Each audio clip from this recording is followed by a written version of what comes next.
morning and welcome to Show Me St. Louis. I'm Mary Coltrider. And I'm Dusty from 93.7 The Bull. Thanks for tuning in, and for those of you watching on 5 Plus, thanks for joining us as well. Dusty, I think it's obvious I'm in a good mood today. I have no idea why. Please tell me why. Oh, we're gonna break it all down, and I'm so excited. Taylor Swift's podcast appearance, but we're also enjoying our Kirkwood week, as you see behind us. We've been talking about Kirkwood all week long. Do you have any Kirkwood favorites? I mean, I saw the thing about the Magic House.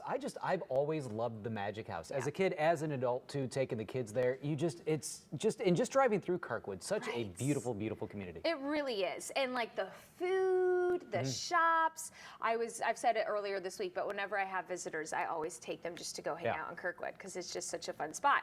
And I'm glad you mentioned that, not calling you old, but Kirkwood, it has been a family tradition for decades. Show Me St. Louis is celebrating 30 years next month, and back in October 2001, the Magic House marked a milestone of their own. It's their 100th birthday. Wendy Erickson took viewers on a trip through the history of how this Kirkwood institution came to be. Take a look. Welcome back to Show Me St. Louis, everybody. I'm Wendy Erickson, live at the Magic House.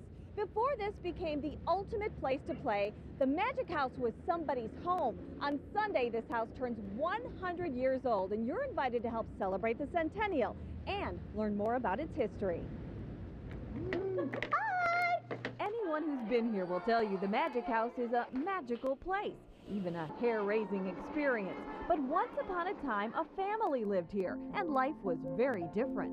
The original house was built in 1901 by the George Lane Edwards family. This is George and his wife, important people at the turn of the century. He was one of the first presidents of his family stock brokerage firm, A.G. Edwards & Son. He also gets credit for the ice cream cone, since he was in charge of concessions at the 1904 World's Fair. Back then, wallpapering and plastering 2 rooms only cost $22.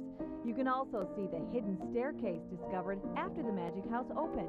There are so many children that have always wanted to play in an attic, and most homes today don't have attics. But the Magic House does, full of old-fashioned dress-up clothes.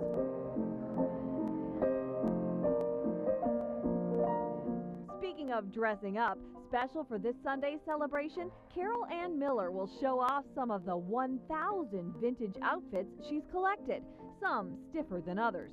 It'll be the fashions and memories from 1901 when the house was built until 1912, which of course was the era of Titanic, and it's got some really neat things in the show. Of course, you can't forget the neat things that make the Magic House what it is today.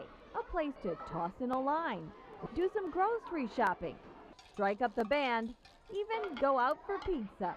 And this Sunday, in celebration of 100 years, kids get in the Magic House for 100 cents. We'll take $1, but if you want to bring in 100 pennies, that would be fine too. So get your family in gear this weekend. See what's new and very old at the Magic House. Everybody is invited to the centennial celebration. And Dan, they're going to have all kinds of other entertainment. They're going to have face painters, balloon artists, an organ grinder, and the best part, free ice cream cones for everybody because, of course, the ice cream cone was invented here in St. Louis. Ice cream for ice cream. That's right. All right. Have a great weekend, Wendy. Bye, Dan. All right. Bye-bye. Oh my goodness, you can catch the full Throwback episode immediately following today's show on the 5 Plus app that's available on Roku, Fire TV, Apple TV, and Samsung.